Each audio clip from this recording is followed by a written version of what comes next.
Welcome back, everyone. In the wake of the revelation by the Dangote Group on its frustration in accessing crude oil, Nigerians on social media have called out international oil companies, IOCs, on sabotaging the process. Civil society organizations, Nigerian students, and social media users have expressed their displeasure, saying that the federal government must protect the Dangote Refinery against any form of saboteurs. Also adding its voice, the apex umbrella body for the over 407 ethnic nationalities youth leaders in Nigeria have reacted to these accusations made by the Vice President of Oil and Gas at Dangote Industries Limited, Devakuma Edwin, that international oil companies in Nigeria are sabotaging the Dangote oil refineries and petrochemicals. Tonight, let's get the perspective of Oladotun Hassan. He's a lawyer. He's also the President, Yoruba Council Worldwide. He's also the Secretary General, Nigeria Ethnic Nationalities Youth Leaders Council Worldwide. Good evening to you, Honorable Hassan. Thank you very much for joining us on Politics Tonight. Right, so this conversation has been on for the past 5 days. So first, where do you stand on this and how serious is this matter? Well, let me correct the impression. This has become a very hardened, recurrent decimal in our lifetime as a nation. That the oil and gas industry, instead of it to become a blessing, it has now become an albatross, pain, agony in the lives of many Nigerians. And our reaction to the recent IOC and the NNPC debacle as a result of the inability of the Dangote Refinery to source locally the crude oil, which is being produced here in the country, and without any definite explanation by the regulatory governmental establishment, which is the NNPCCL, headed by Mr. Mele Kyari, I find it so difficult to explain to Nigeria within straight terms, especially when we were looking at a formation of having 3 refineries taking off at the same time, having a private refinery and the Warri and Port Harcourt refinery. As assured in March, our hopes were very high. The renewed hope was like just coming to reality. But all of a sudden, it became a ruse in our face, like a flash in a pan. By December, the assurance was within 2 months, after the turnaround maintenance and the entire regulatory meeting up with the entire regulatory measures, proper takeoff, we'll see the positive effect, considering Nigeria as a monolithic economy, whereby the oil and gas industry, the fuel that we consume here, has spiral effect on our lives. Having as a date, we know how much we are buying for. You go to some places 1,200, you go to some places 800, and in Lagos you can still buy 700, 750. Everybody pick price at what suits them because there is no proper regulatory standard. And all these are ripple effect of the landing costs of fuel made here in Nigeria, transloaded outside the country to the United States, now returned back. That does not make any sense to any reasonable investor in this country. And that is where Dangote came on board to rescue.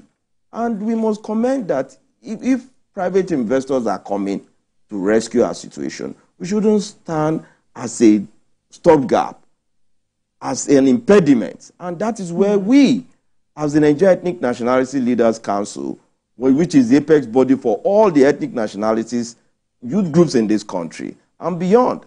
And I, in my capacity as the President of Yoruba Council Worldwide, we equally had given several notices, maybe before now, even prior before now, during the President Muhammadu Buhari era.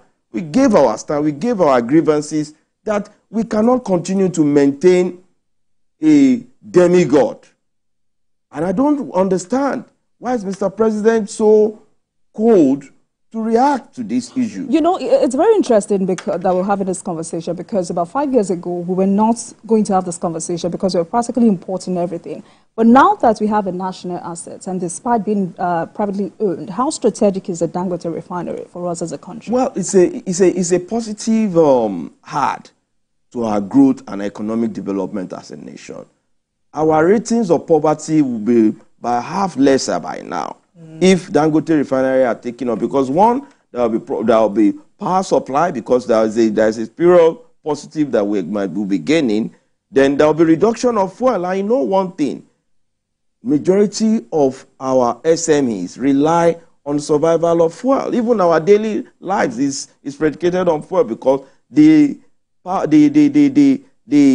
amount of energy we are generating is not capable to sustain us. So how do we now sustain? Our critical consideration is arrival of Dangote Refinery.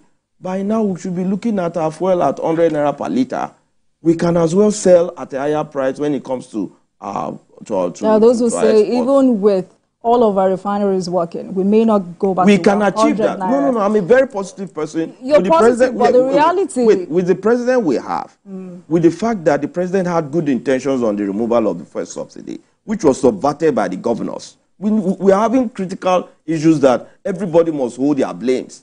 The governors are sabotaging Mr. President. NNPC is sabotaging IOC. Then who is at the brink of all this? The citizens. We are the receiving end. Absolutely. And this is based on this, that the ethnic nationalities met last week, because this day, today marks the 7th day, that we made our intentions known to the National Assembly. We wrote the president. We had our letters on the table of Mr. President. We're having our letter on the table of Senate President to probe and let us even have an audit report of the NNPC. Absolutely. Why is NNPC becoming a stockpile of corruption in our polity? Billions of trillions of dollars have been carted away without any accountability. According to the former governor of Kaduna State, El-Rufai, he mentioned in one of his interviews that NNPC's audit cannot account for 20 naira of profits. It took the intervention of the present administration to go stepping on toes. You know, there are concerns this development could create a setback for the entire market.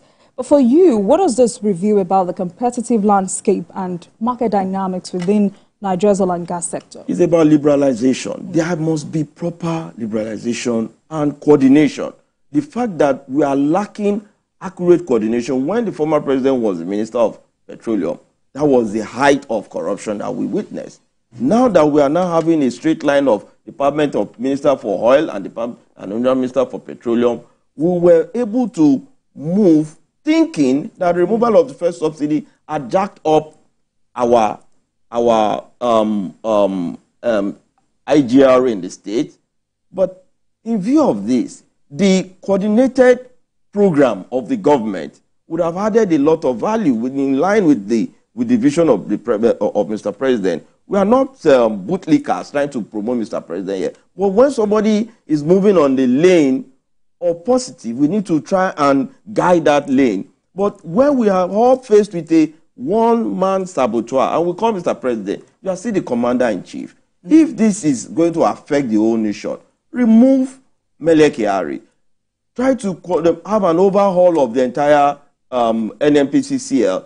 Let the Federal Ministry of Petroleum take charge for 1 month, and you be in charge and declare a state of emergency. We cannot continue to run our nation aground. We are now becoming a laughing stock, whereby we cannot produce 1 liter of our crude. The entire crude that is being produced here are from the modular refineries around the country, which is even illegal because there is no licensing for this. And the only investor who had even shown courage, because it requires you to build your courage to a state whereby you can be able to manifest that. And we all saw the launching of the Dangote Refinery. It was supposed to take off on the 15th of July. But in reality, there is a huge lacuna. Buying the crude oil at a more exorbitant price, that at the end of the day, you will definitely be forced based on undue influence and under duress. This is economic duress. You have to just come and buy from the IOC, meaning that a cabal who believe that they cannot shave off the weight of the fuel subsidy. They still believe that they must hold our nation to jugular. Then that is why we are now calling. Let Mr. President set apart political affiliations. Let him set apart, let him face Nigeria squarely. We want this fuel situation resolved. So how do you react to the sentiments that, this is happening because As a nation, we lack a clear sense of purpose and direction, which will continue to make us vulnerable to the influence of and control of other nations with more defined objectives. Well, I believe it has becoming a stalemate that African leaders more like they see themselves like apron bag of our colonial masters. I'm sorry to classify it in that way. We are yet to shave off that toga and that umbilical cord of we are yet to be free. But one critical thing that I've found about this present leadership, unlike before, we don't even have that voice to even say all this. You will be shut down, the media will be closed. Even the little protests we had, we know how much we were confronted with media sabotage. They will never report our statement because some people believe that making statement in this country is a sin.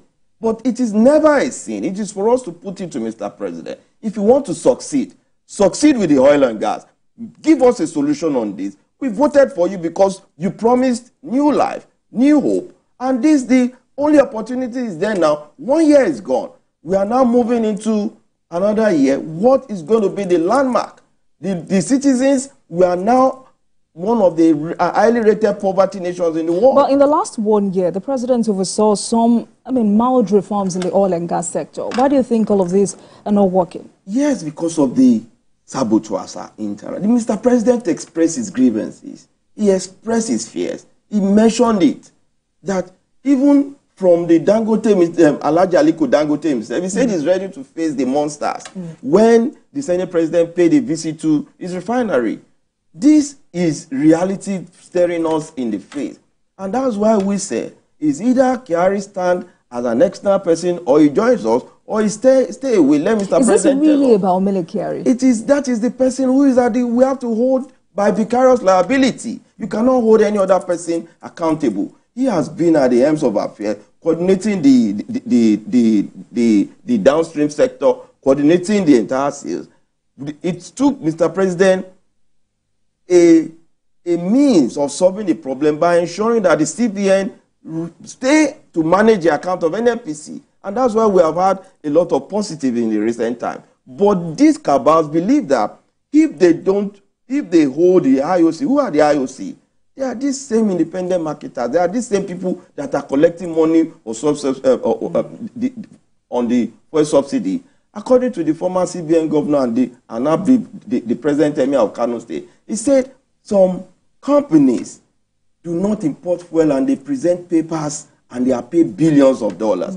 When is EFCC going to investigate these allegations? We cannot keep quiet. And that's why we believe that we are not just calling for removal on the sake of, let us just want to spoon feed the government or want to pat the government at the back. The government owes us a responsibility. And we, as ethnic nationality leaders, we hold our people at the grassroots. Absolutely. We champion the cause that we want a renewed hope. And we gave all our best to achieve it. It will be disastrous if we do not get profit for our investment. And what is our investment? Is the 4 years interval should be able to produce good life. The poverty rate is too high. Mr. President has been appealing from the beginning, begging the citizens to tarry a while. We've tarried enough, and we cannot continue. And that's why we want Mr. President. There are some Nigerians who have called for the termination of the contract of IOCs in Nigeria. But how do you suppose the relation? You wanted to react to that? Yes. To me, I wouldn't call for a total termination because you still need the international corporate multinationals in sustaining foreign direct investment, in ensuring that we have a market base that is acceptable to the global community. Our oil is one of the best oil. And what we only lack is managerial capacity. Once we can solve managerial capacity, every other thing will give way.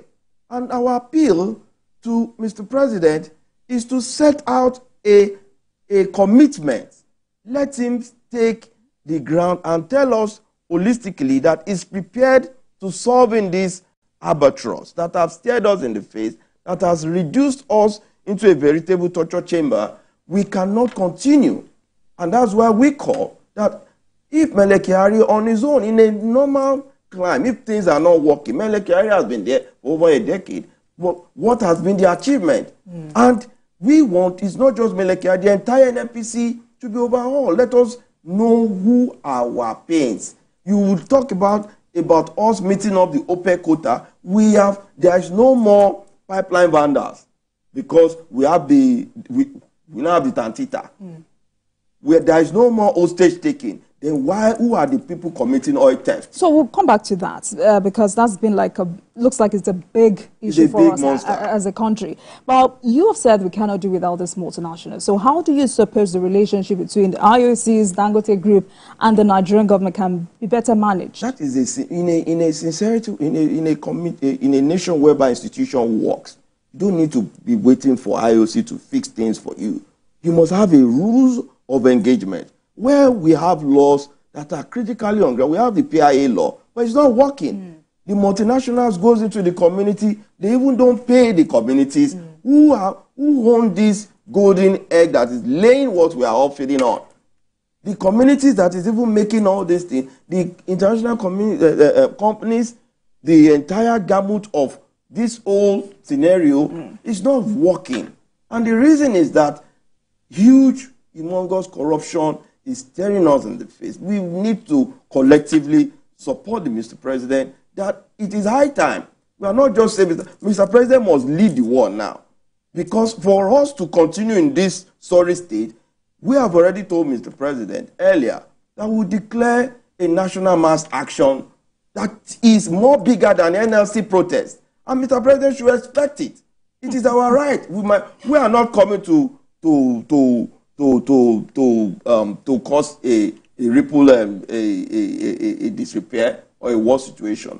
But it's our right to march to Mr. President to solve this oil and gas problem. We want to buy our fuel at 15 naira per litre, which is possible.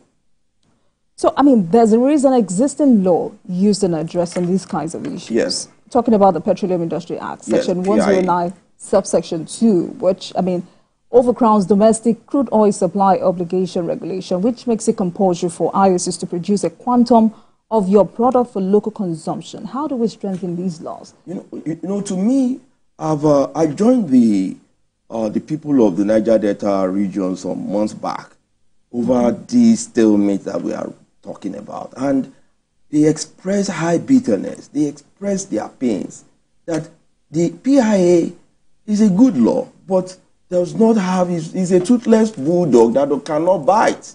Why do we have a law that you will now put the people to go through trains of challenge? But what I want to mention here is the fact that it's not the fact that the IOC cannot play by the rules. Okay. But because we have set out the loopholes for them to corruptly enrich themselves and stagnate us. And by that, they believe that since they have the supreme might of coordinating the oil and gas, and that's where we now call it that who is at the helms of affairs is that is steering all this. We have listed all manners of unaudited records, of financial records of oil that have been sold in this country, and we have the blueprint of all these records, crystal clear. We have evidence to back it up. What we are saying, we are not just making mouth to just call a name. We are not doing name calling. If Mr. Kyari has the effrontery to resolve this issue, let him defend himself. But do you think the full implementation of the Petroleum Industry Act would address some of these concerns? Yes, even my agitation is the fact that the 3%, you know, in the PIA, there was an agitation for 5%. At the signing of that bill, it was reduced to 3%. Some people negotiated the 2% off. These are the rudiments. Even from my own end, I said it that you want to enter into a JV. How do you go into a community that is producing oil and you are telling them that you give them 3% of the proceeds of your earnings? That is huge. You know, it's going to run a backward scenario here. And for me, I agitated that it can even be 50-50.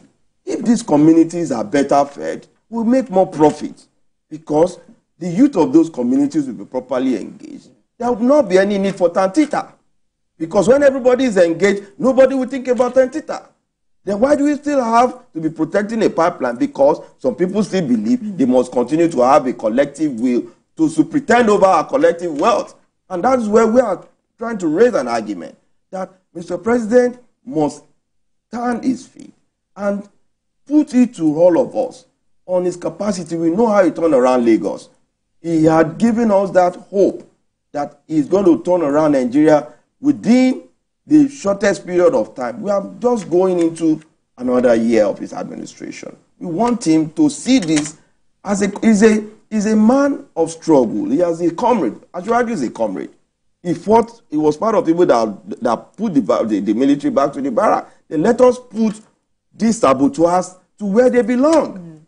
So talking about these economic saboteurs or individuals who prioritize the interest of foreigners over the interests of their own country, do you think we really have an issue identifying them? Yes, definitely. You know one thing, when Mr. President will always come that there are some elite cabals, there are some people, you know, during his speeches, I've read it, he was, oh, there are some saboteurs, the cabals and the elites that are stagnating him. One thing, we don't want lamentations from Mr. President. We've had the diagram of this world. We have presidents that have shown us the way. But we want him to lead the struggle, clear the urgent table of whoever that is stockpiling monies anyway. Let him recover all this loot. Let him solve agricultural problem. The monies we are earning should be made as our own profit. Why do we need to be suffering whereby we cannot pinpoint? We know he's trying to develop, he's working on infrastructural development of the country. We are seeing a lot of his impact by ensuring that we have the local government autonomy, which is part of the success of the administration. He's leading the battle he fought while he was a former governor. But Ashwaju is not the only one who had talked about elite cabal. Other past presidents have also talked about these elite cabal. They failed to identify them or give Nigerians names. You know, as chief security officer of the state, you cannot tell us that some people are creating another empire somewhere. And those people that are raising that empire, if care is not taken, they will overrun you and they will put up another government. So that's what I'm saying. Why has it been hard giving Nigerians Because corruption, let me tell you one thing. Corruption is like a spread cancer. It is everywhere. They have links. Even in the, I'm sorry to mention, EFCC everywhere. It seems everybody is come out toothless. Because why? These people are people that have served in one capacity or the other. Former presidents, senators, governors, people that are holding high positions in traditional institutions, they are there. People that are controlling this world are just few oligarchs. But one thing we are telling Mr. President is sign an emergency order, declare a state of emergency, declare a presidential order that within this period of 60 days, we want to do a task force clearing the house of whatever that is the problem. All right, that is why we say that proper due diligence investigation should be done. And we are equally calling on the Senate President that they cannot sit and wait until the nation is full aground. People are crying. And it is this cry that has pushed us to come and plead with Mr. President to join us when we call for the protest so that we can all collectively resolve this. All right, let's take a break, and when we come back, we will continue this conversation. This is Politics Tonight, everyone. We'll take a break and I'll be right back. Please stay with us.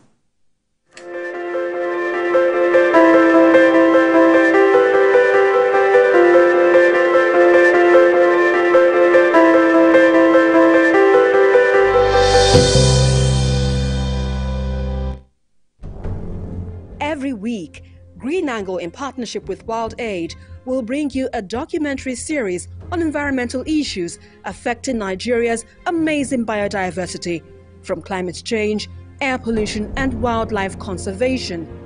We will be traveling across Nigeria to give you on-the-ground report of the issues affecting our environment. It airs every Saturday at 4:30 p.m. only on TVC News. Every major news story is with many perspectives and layered with different levels of impact. Hello. What time did this happen? We will be right there.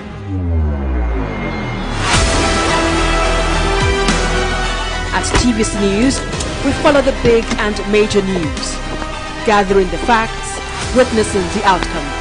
I am here live at the aftermath of the approval of the new national minimum wage. We are TV Station of the Year, not just for breaking news, but for being first, fair and accurate. TVC News, first with breaking news.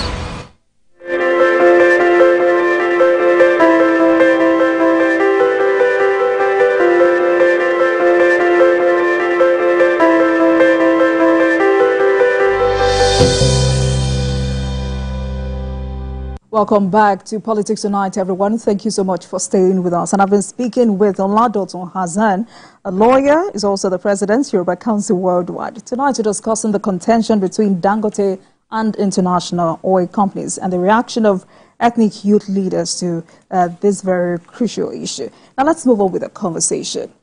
Yes, the Dangote Refinery is set, but how crucial, how important is it that we fix our own refineries? Yes, I believe it's about setting a standard, and there's nothing stopping us from having a working refinery. Our refinery not working is as a result of the internal sabotage of the Buhari Refinery, the Port Harcourt Refinery, the Kaduna Refinery. All these refineries that are just locked down were deliberately done in order not to allow us free. And freedom, they say, comes by struggle. And no nation that is blessed as Nigerian, nobody can think that as blessed as we are going to be crippling with cries and woes of insecurity, of poverty, of unemployment. Because why? What's supposed to be providing meal for us have been hijacked by some few persons. They know that if the refinery works, there will not be the crude swap. You know that they have crude swap scenario that they take our crude out of this country, they mortgaged it under an opaque agreement that we don't even have knowledge about. And that has now become a recurrent decimal that they themselves cannot just break away from that agreement. They believe that breaking that chain of corruption will free us. And that is why we believe that it is high time we tell ourselves the truth. Either you are APC, PDP, Labour. It's not about political stone throwing, maybe stoning ourselves. It's about, let us have this conversation. The demand for restructuring would have solved a lot of problems. The need for us to have a bite on our by our laws on ensuring that citizens get benefit. What brings us here is to make sure that Mr. President needs to quickly run a forensic investigation, just the way he has declared the CBN. You can see the way he declared the mono investigation. We need that kind of investigation on our oil and gas.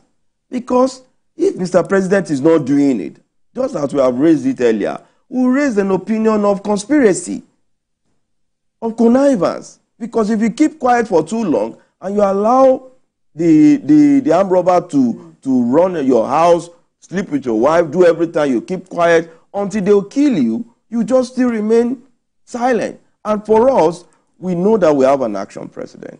We know the president we have vision to transform. But you should not be too afraid to tell them the truth. You know, I asked that question because of Minister Lokobiri's announcement of the mechanization completion and flare start-off of the Port Harcourt Refinery. And now that that announcement has been made, I mean, over time we've seen Mele Kyari postpone the takeoff of this PH refinery. How important is it that he addresses Nigerians and tell us when exactly that refinery will kick off? Let me tell you, all these are just, we are trying to rigmarole. Do you know how Nigerians do solve? We have the best of intellect in this country. Absolutely. We have the best of brains. We solve other nations' problems. We go to other nations and establish refineries in other countries, and that is working. And somebody will tell us that we need to be postponing. What evil days are we already in now? The evil is already in our table. Let's collectively solve it. Mr. Kyari does not have the capacity, and that's why we call Mr. President to sack him. He should be sacked. Let Mr. President face us that he doesn't, if he's not prepared to sack him, who will march to Mr. President, will march to the National Assembly, that we must all ground ourselves, because this is our problem. This is supposed to be our blessings. If you go on the street now, people are jostling because they cannot even afford 3 square meals. Maybe you have not seen how the cries that we are talking about. We are ethnic nationality leaders. We are not political youth leaders. We know the pains. We are, as a Yoruba people, you go to a king now, everywhere is like a sorry state burial ground. No productive state of affairs. Even productive minds have been weakened because there is no enabling environment. Mr. President promised us job. Well, where do we go to? If you collect the salary now, where do you spend it? The NNPC have already set up that gallo. It's a gallo. We are just living on gallo every day. All right. And we are dropping one by each. So let Mr. President stop the debt and raise his head high. Face those cabals. That's why we're elected. You shouldn't see 2027 as a sacrifice for all of us to die here. 2027 will come. If he stand his ground today, I bet it with you, right, Labour Party will come and endorse Mr. President. PDP will come all everywhere they are. Everybody needs solution. PDP had failed. So we're waiting for APC to solve the problem. That's why we came all out. I was one of the people that campaigned rigorously for Mr. President. And my pain is that people are now pointing fingers at me. If I go anywhere, they begin to call, oh, see, look at the problem. And we have started this struggle times many years back. But we believe that we can solve it. Ashwaju knows how to solve problems. I was a one-time NANS Lagos Exit chairman. We're having a challenge in LASU. And I led all the team of the student operators, including federal universities. He gave 21 Marco Polo bus in a day to resolve a problem. He reduced the school fees just on a point straightforward argument. We were able to put things on the table. You cannot increase school fees to 70,000. And he reduced it to 25,000. Right. We even told him the modalities. Yeah, so that's the basis of this conversation. That's the way we want federal government ensures that Dangote Refinery is not frustrated by these saboteurs. All right, so let's move on to other matters. As a youth leader, let me take you up on youth inclusion in politics and governance. You know, when President Bola Tinubu assumed office, one of these priorities is to harness the potential of Nigeria's youthful population to transform into a global digital economy powerhouse. How has the president fared in this regard? I know, well, if you look at the campaign of Mr. President, he's only trying to reciprocate the good gesture of the Nigerian youth that purchased this form. I gave him the support that were all around him. And he promised to hand over to the youth as part of his promises. And it is not just those assurances that we are counting on. We must firstly acknowledge the fact that he gave a lot of youth the opportunity to serve at various ends of affairs. This is the only government that you see youth as SA president, and they're all trying to make names. But the good thing is that this youth should not soil our names. It must be well noted. Mr. President needs to really, he shouldn't be too carried away with our exuberance. He needs to really curtail and put a riot act on ground that will make everybody walk. It seems everybody is just sleeping and waiting for Mr. President to be blamed, and Mr. President will wake up, what are you doing? You go and wake up. Everybody that is having opportunity to serve should show their record approved, not like the biblical word. Show thyself approved. We want everybody to be on ground, to really raise the banner more higher. We have not seen enough of the appointees of Mr. President. And if Mr. President is reviewing... We haven't been doing enough. No, not enough. We can mention. Okay. We cannot mind word now, because you and I know, we know ministers that are working and doing all the workaholic. It's not because they want to do the work. Yes,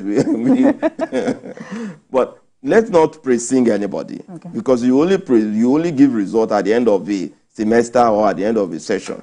So anyone, a performing student can be promoted on a special consideration. But what we are looking at here is the fact that with the Adiza appointment to be in charge of regulating all appointees of government. I don't think we need a more fearsome person that can be in charge of that. She's not fierce enough? She's not. She's not even talking to us. Because he's not, when Mr. President, maybe he doesn't understand the body language of Mr. Autonomy when he was telling him that day that if you're having issues, face me, let them know. And if you're having, come to me and let Nigerians know. Mr. President is letting him know that you are not accountable to me. You are accountable to all Nigerians. So every duty post matters. Every ministers now need to really wake up. A lot of them are sleeping. They are just going to parties. I'm sorry to say. They appear at programs that all they are doing honoring events. It's not about sermonizing. A lot of them are good at sermonizing. But not all of them has that energy to go. You must break for Nigeria to survive. We cannot work with the status quo. People must be ready to think outside the box. As for me, even on my private terms, I drafted over 27 national bills. Bills to establish the National Development Commission, bills to harmonize all the anti-graft agency, bills to have special court for anti-graft agencies are there. As a lawyer, we've been thinking out of the box. We've drafted bills to establish a national joint security network that will empower the grassroots security guys that we have there, the OPCs and all these local vigilantes. They don't have structure. We're only just moving the civilian JTF to just on a death spree because they don't have training. Who's training all these people? We just call them names.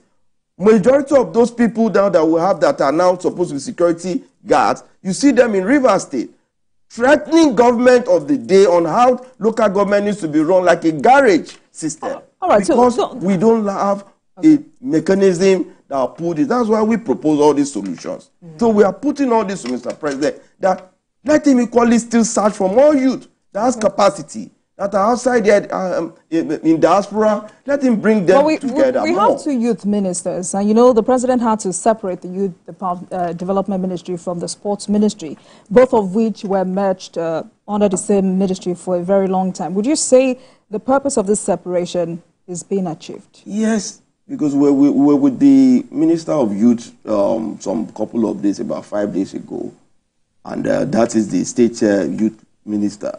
And we queried some areas that when is the National Youth Trust Fund going to be alive? We've seen the student loan. We want SMEs that we can go to all our local government without your political card.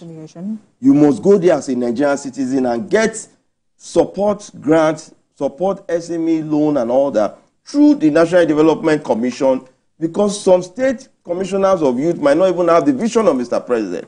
And he gave the assurance. He was even the one that gave us the clue that, yes, there was an approval of 50 billion by Mr. President to support this mission of the Youth Trust Fund that is on the final stage. We have made a call. We equally raise it that if these things are coming, Mr. President should expect the impediment, the sabotage like usual. And that was why we now raise the issue of one of the solutions, which is the local government autonomy. Do you know that if we have local government autonomy, the monies and this vision Mr. President is queuing behind the governors will come directly. We will all go to our local government. You know, local government is a place you can walk in and out. You know the chairman's wife. You know his family. Everybody is a community. Not like a state governor that is either brought from another state or is not even from a community that are imposed. But on this note, we can all go. That's why the prudency of achieving is about the fact that these ministries of youth having their own programs. They've done some other programs of agitating. But I told me, the youth state minister, boy, you are a comrade. You left. Don't leave us at the background. And he gave assurance that he's even ready to go with us on a protest march on this local government autonomy demand. We are cutting this because this is our own pains. He himself reciprocated by giving us areas of his own intervention.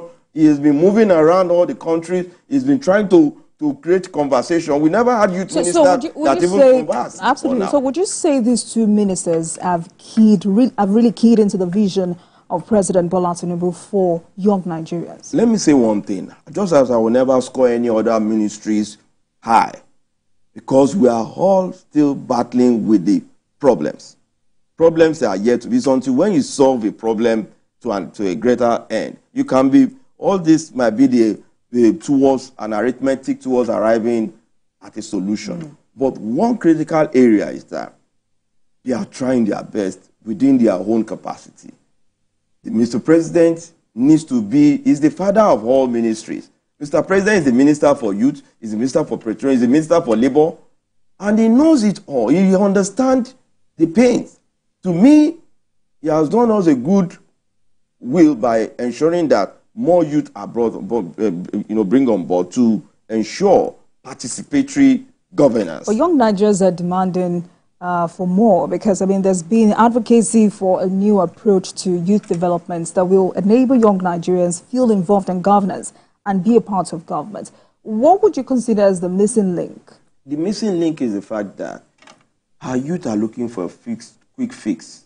And they're looking at a one-size-fits-all approach to solve our problem. And it's impossible. If you don't draw a plan out of solving a problem, you may not get any result. Mr. President, the governors, the Council of State, the local government, all hands must be on, even the private sector. In resolving this stalemate, Mr. President needs to diversify the citizens into a Greek. He must make it more appealing. And, we have a lot of opportunities that Nigerian youth see you going to a farm like a old wagon. They don't see anything appealing. But in UK, they can go to UK and become a farmer in South Africa. Nigerian youth can go as far as Australia to become a farmer and rearing cow. But tell them to rear cow and plant something. They will tell you, I'm looking for white collar. White collar what? Well, what will make you your collar? Once your collar is not dirty, meaning you are not hardworking enough. Let all of us show patriotism. Let all of us re-engineer our trust that we don't have any other country. We have only Nigeria as our nation.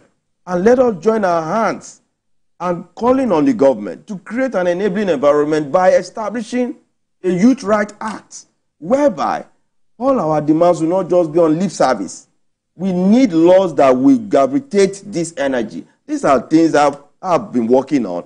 It's not because we want to make mouth that, oh, we are solving problem, we are providing solution, and we are trying to create a landmark that if Mr. President create a youth development commission, sign a Youth Right Act, ensure that from the federation account, certain percentage is driven towards youth development. The budget of youth ministry is not enough to cater for us. Really?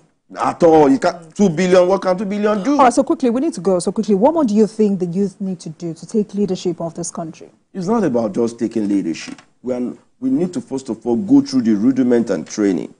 The major problem we have is character deficit. So we're not ready? No, I must tell this truth. Character deficit, which has now become a societal decadence that everybody has taken like a religiously. Nobody wants to correct anyone. Let us have programs from the National Orientation Agency that will tell Nigerians in all our languages the way we need to live. We have had Dora Aquili of this world. They've shown us the way of being patriotic. All right. Let Mr. President be that vanguard ambassador. Let him not delegate the solution to another person. He has the capacity. Thank you so much. Honorable Hazard, it's been an interesting conversation with you. Thank you so much. I've been speaking with Oladotun Hazan, is a lawyer, is the President, Yoruba Council Worldwide, is also the Secretary General, Nigeria Ethnic Nationalities Youth Leaders Council Worldwide. Thank you so much for coming to Politics Tonight. I look forward to more conversations. Thank you very much. Thank you so much. And thank you for watching, everyone. That marks the end of